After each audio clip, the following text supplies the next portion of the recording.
Hey guys, welcome back to my channel. তো আমরা নবদ্বীপ যাচ্ছিলাম। তো বাগনান স্টেশন থেকে আমরা চলে গেছি হাওড়াতে। এবার হাওড়াতে আমরা কাটোয়া লোকাল ট্রেন ধরে সোজা চলে যাব নবদ্বীপে।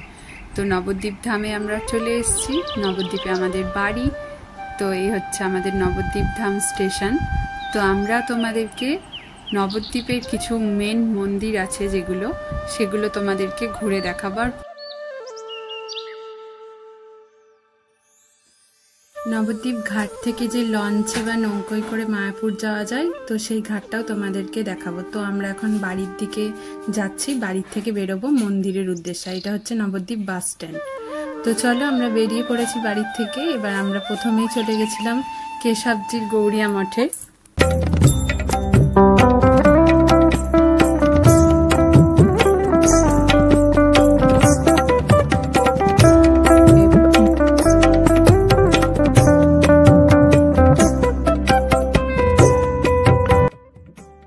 কেশবজির গৌরিয়া মঠ হচ্ছে নবদ্বীপ ব্রিজের কাছাকাছি অঞ্চলে।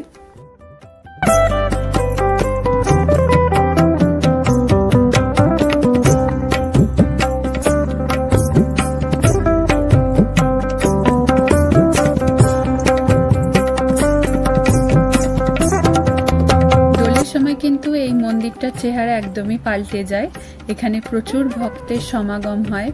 আর তোমরা দেখতেই পাচ্ছ যে এই যে বড় যে নাট মন্দিরটা, যার চারিদিকে মহাপ্রভুর জীবন কাহিনী ছোট ছোট করে উল্লেখ করা আছে। আর এই নাট মন্দিরেই হচ্ছে সব ভক্তরা এখানেই থাকে। এখানে তাদেরকে থাকার ব্যবস্থা করে দেয়া হয়। এমনকি নিচেও, এই মন্দিরটার নিচেও যে জায়গা থাকে, সেখানেও অনেক ভক্তরা এখানে থাকে দোলের সময়। তারা পরিক্রমায় বেরোয় ভোরবেলা থেকে। তো যারা যারা চাইছো যে এখানে এসে থাকবে, তো এখানে কিছু মিনিমাম রেট থাকে, যে 10 দিন থাকার যে খাওয়া দাওয়ার সবকিছু খুবই অল্প পরিমাণে রেট থাকে। তো সেটাই মন্দিরের কাউকে দিতে হয়। তো তারপর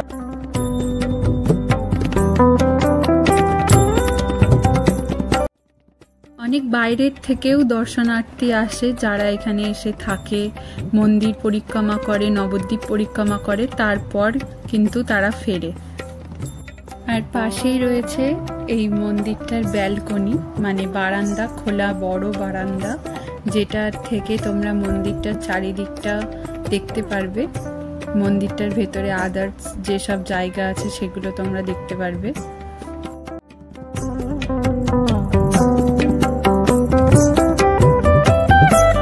তো তারপর আমরা সিঁড়ি দিয়ে চলে গেছিলাম দোতলাতে। তো ওখানেও বেশ কিছু মূর্তি ছিল ঠাকুরের। তো আমরা দোতলাটা পুরোপুরি কভার করিনি, কারণ আমাদের অনেক মন্দির ঘুরতে হবে।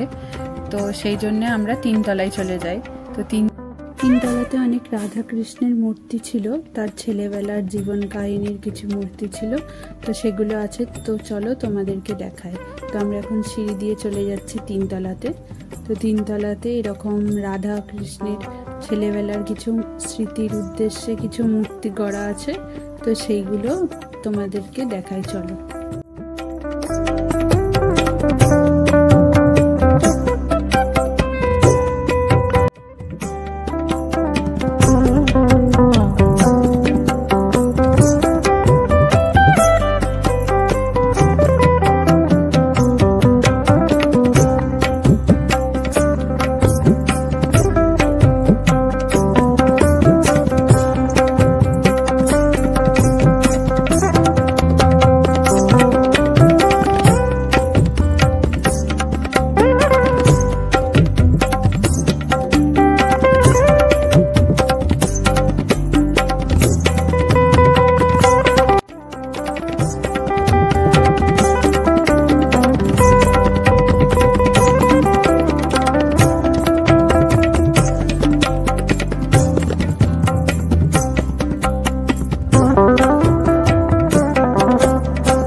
চলে যাব হচ্ছে জলের মন্দির। এই মন্দির থেকে বেরিয়ে সামনে একটা রাস্তা পড়বে গলির মতন, তো সেখান থেকে আমরা চলে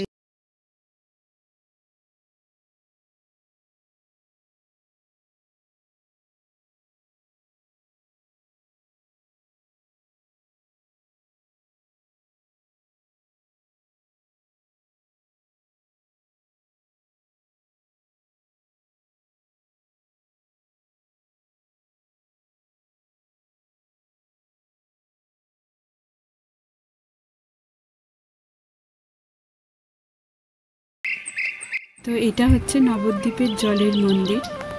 এখানে প্রচুর হরিণ আছে, সাদা হাঁসও আছে, রাজহাঁস যেটাকে বলে, তো সেটাও আছে। এই নৌকাটা দেখতে পাচ্ছ, এই বোর্ডে করেই হচ্ছে পুরোহিত পুজো করতে যায়। আর এই মন্দিরটাতেই হচ্ছে মিডিলে যে জলের মন্দিরটা রয়েছে সেটাই হচ্ছে রাধাকৃষ্ণের মূর্তি রয়েছে।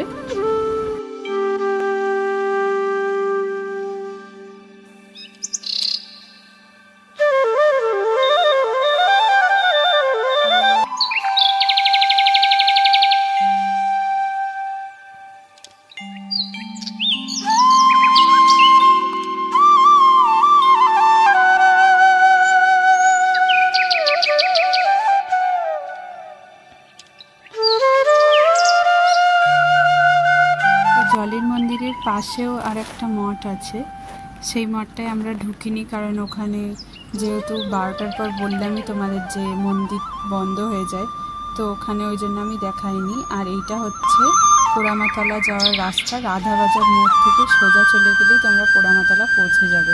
নবদ্বীপ মার্কেটকে পেছনে রেখে এবার আমরা চলে এসেছি পোড়ামাতলায়।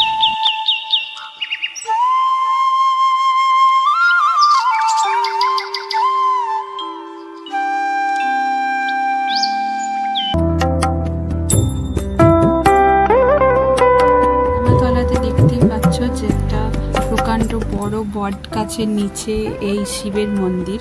আর এই শিবের মন্দিরটাকে কিন্তু আমি ছোটবেলা থেকেই দেখছি যে এটা আস্তে আস্তে তিল তিল করে বাড়ছে। তো বাবা মহাদেবের মন্দিরকে পাশে রেখেই তার পাশেই রয়েছে পোড়া মায়ের মন্দির, যে তো এখানে মুনি ঋষিরা পড়াশোনা করাতো। আর এই মূর্তিটি ছিল হচ্ছে নীল সরস্বতী, সেটা নাকি একবার পুড়ে যাওয়াতে এই ঠাকুরের নাম হয়েছে পোড়ো মা।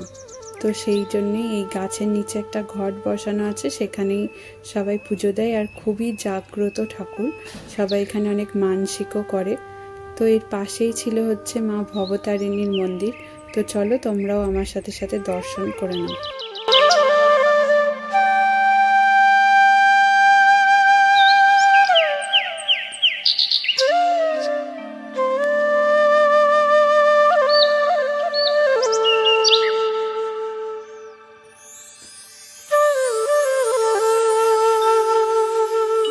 তো এই হচ্ছে আমাদের মা ভবতারিণীর মন্দির। এই ঠাকুরও খুবই জাগ্রত। আর এই রকম প্রকাণ্ড বড় বট গাছের নিচেই 3 দেবী দেবতাদের মূর্তি রয়েছে। আর এর সাথে সাথে কিন্তু এখানে অনেক কসমেটিক্সের দোকান আছে, তোমরা আসলে এখান থেকেও কেনাকাটা করতে পারো। তো তারপর আমরা চলে গেছিলাম সোজা প্রাচীন মায়াপুর, নবদ্বীপের প্রাচীন মায়াপুরে, যেখানে হচ্ছে নিমায়ের জন্মস্থান রয়েছে, কিন্তু আমরা সেটা পরে দেখাচ্ছি। তার আগে চলো তোমাদেরকে দেখাই যে বড় মহাপ্রভু, 60 ফুটের মহাপ্রভু। কিন্তু এখানে কিন্তু টিকিট না ছাড়া ঢুকতে দেবে না, তো প্রতিজনের জন্য 10 টাকা করে টিকিট নিচ্ছিল। তো এখানে তোমাদের লিস্টটা দেখিয়ে দিচ্ছি, দেখো। আর এখানে খাওয়া দাওয়ারও ব্যবস্থার একটা লিস্ট ছিল, তো সেটাও তোমাদেরকে দেখিয়ে দিলাম। তারপরে আমরা সোজা চলে গেলাম বড় মহাপ্রভু দেখতে। তো চলো তোমরাও দেখতে থাকো।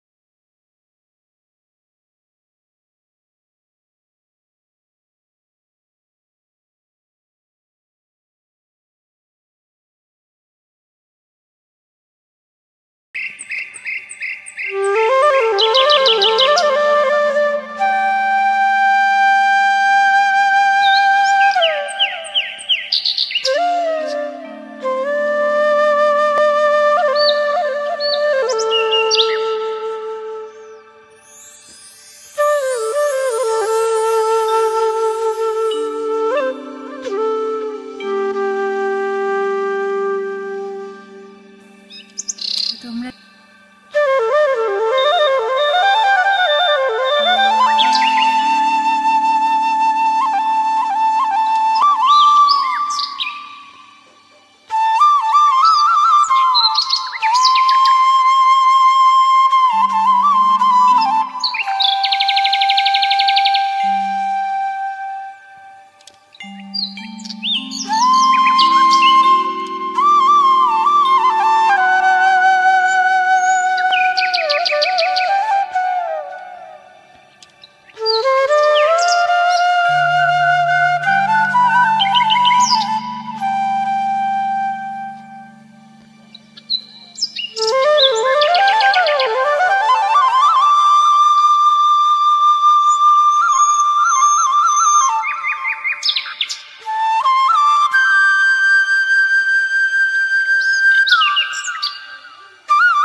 তো এবার আমরা চলে যাচ্ছি মিউজিয়ামের দিকে। তো মিউজিয়ামটা তোমাদেরকে দেখাবো, চলো।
চলে গেছিলাম বাড়ি, যেহেতু অনেক বেলা হয়ে গেছিল। তারপর আমরা আবার বিকেলবেলা বেরিয়েছি। তো চলো তোমাদেরকেও দেখাই। বিকেলবেলা আমরা চলে গেছিলাম মহাপ্রভু বাড়ি, নবদ্বীপে যে পোড়ামাতলার ওখানে যে বড় মহাপ্রভু বাড়ি আছে, তো সেখানে চলে গেছিলাম বড় মহাপ্রভু দেখানোর পরে। তো তোমরা দেখতে পাচ্ছ যে আমরা মহাপ্রভু বাড়িতে চলে এসেছি। তো চলো যাওয়া যাক, ভেতরে প্রবেশ করা যাক। এখন আরতি চলছে।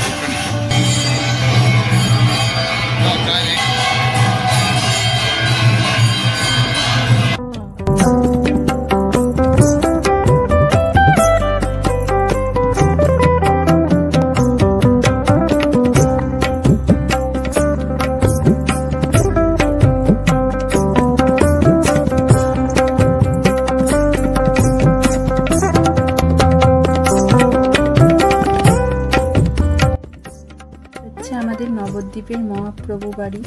এখানে হচ্ছে দোলের সময় প্রচুর অন্নকূট সাজানো হয়। তো মহাপ্রভুর জন্ম নবদ্বীপে, তো সেই জন্যেই এই নবদ্বীপে মহাপ্রভু বাড়িতে খুব ধুমধাম করে মহাপ্রভু জন্ম অনুষ্ঠান পালন করা হয়। আর এটা হচ্ছে বিষ্ণুপ্রিয়ার বাপের বাড়ির পাড়া। তো এখানে বিষ্ণুপ্রিয়া দেবীরই মূর্তি এই মহাপ্রভুটি। তো তোমরা চাইলে এখানে আসতেই পারো।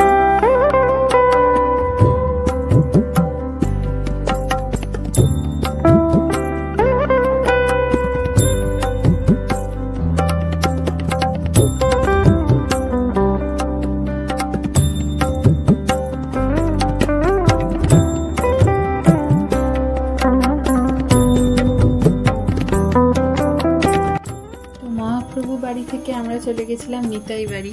যেহেতু মহাপ্রভুর আগে নিতাই নামটা অনেক আগেই পরিচিত আমাদের সাথে, যেহেতু নবদ্বীপে নিতাই আগে তারপরেই মহাপ্রভু, তো মহাপ্রভুর দাদা ছিল নিতাই, তো এই ছিল নিতাই বাড়ি।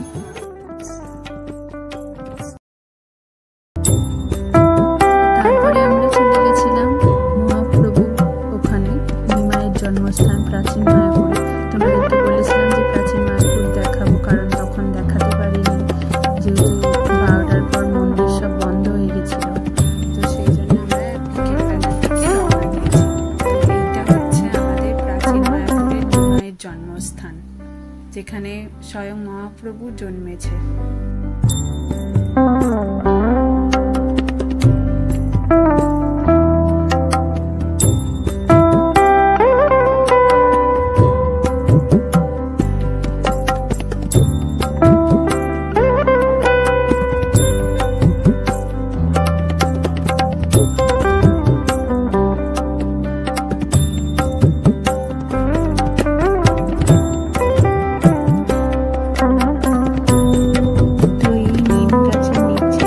কচি মাথার কোলে শুয়ে আছে নিমাই।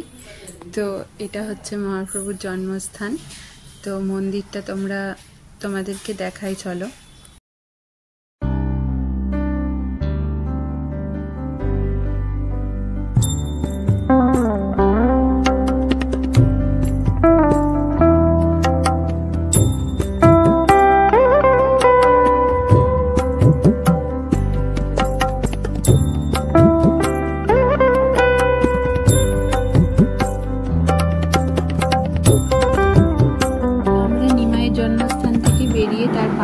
একটা গঙ্গার ঘাটে চলে গেছিলাম, তো সেখানে গিয়ে দেখলাম যে লঞ্চ নৌকো যাওয়ার ব্যবস্থা করা হচ্ছে, এখানে নৌকা চালুও আছে।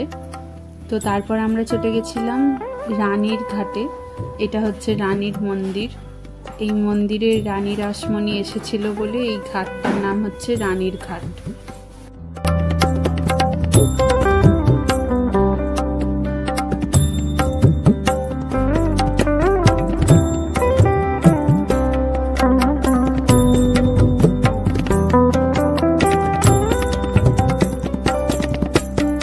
গঙ্গার ঘাটে গঙ্গা আরতি চলছিল, আর এর পাশেই ছিল হচ্ছে রানী রাসমণির মূর্তি।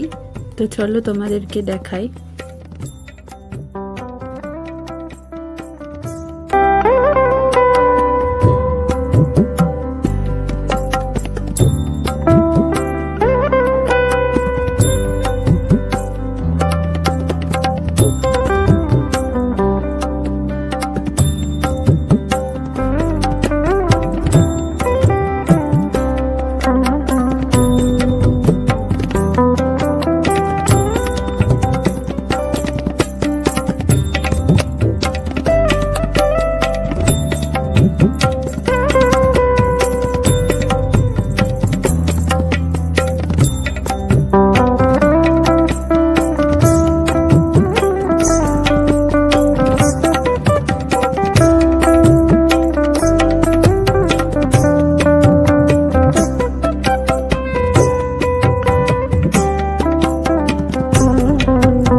তোমরা দেখতেই পেলে যে রানী রাসমণির মূর্তির নিচে লেখা আছে যে রানী রাসমণি রানীমা। তো তারপর আমরা এই রানীর ঘাট থেকে বেরিয়ে চলে গেছিলাম বড়াল ঘাটে, মানে আমাদের নবদ্বীপের খেয়া ঘাটে, যেখান থেকে নৌকা বা লঞ্চে করে তোমরা মায়াপুর যেতে পারবে, ইস্কন মায়াপুরে। তো সেই জায়গাটা তোমাদেরকে দেখাই, চলো। তো মায়াপুর ছাড়াও কিন্তু নবদ্বীপের সোজাসুজি একটি জায়গা আছে স্বরূপগঞ্জ, তো সেখানেও যাওয়া যায়। তো এই হচ্ছে আমাদের খেয়া ঘাট, এখান থেকে লঞ্চ বা নৌকোয় করে তোমরা ইস্কন মন্দির যেতে পারবে।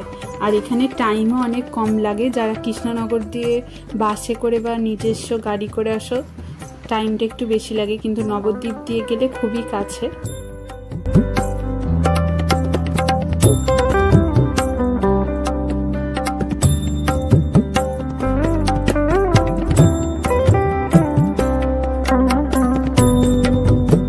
দেখতেই পাচ্ছ যে মায়াপুর যাওয়ার জন্য লঞ্চের টিকিট 10 টাকা। তো এটা হচ্ছে টিকিট ঘর, আর এর পাশেই রয়েছে নৌকার যাওয়ার টিকিট ঘর। তো তোমরা এখান থেকে নৌকা বা লঞ্চ ধরে মায়াপুর চলে যাবে। তারপর আমরা চলে গেছিলাম হচ্ছে শিবা সঙ্গন ঘাট, যেটা সমাজবাড়ির ঘাটের সাথে, মানে সমাজবাড়ি থেকে কিছুটা সামনের দিকে এগিয়ে গিয়েই এই ঘাটটা পড়ে। তো সেখানে চলে গেছিলাম। তো রাত্রেবেলা যে আমাদের এখানে গঙ্গার ঘাটগুলো কত সুন্দর লাগে, আর সবাই এখানে গরমকালে হাওয়া খেতে যায় গঙ্গার ঘাটে, সবাই ওখানে আড্ডা দেয়, গল্প করে। তো তারপরে আমরা চলে গেছিলাম সমাজবাড়ি।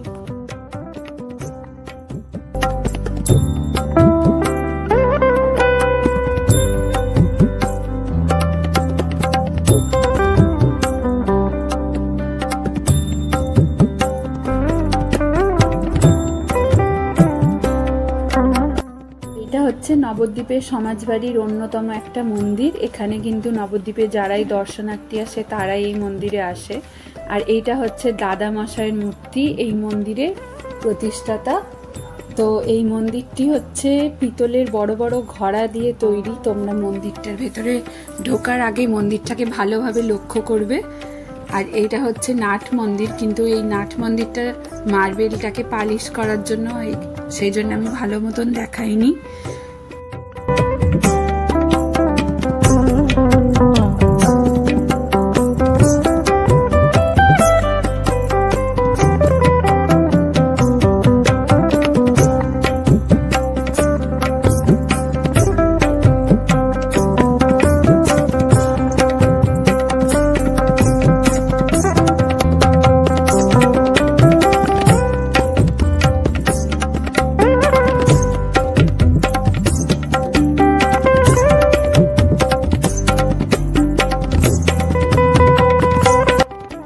তারপর এই যে বড় ঘোড়াটা দেখতে পাচ্ছ, তো এখানে আমরা ছোটবেলায় এসে আগে পয়সা ফেলতাম, দিয়ে আওয়াজ শুনতাম। আর এটা হচ্ছে দাদামশাইয়ের সমাধি ঘর।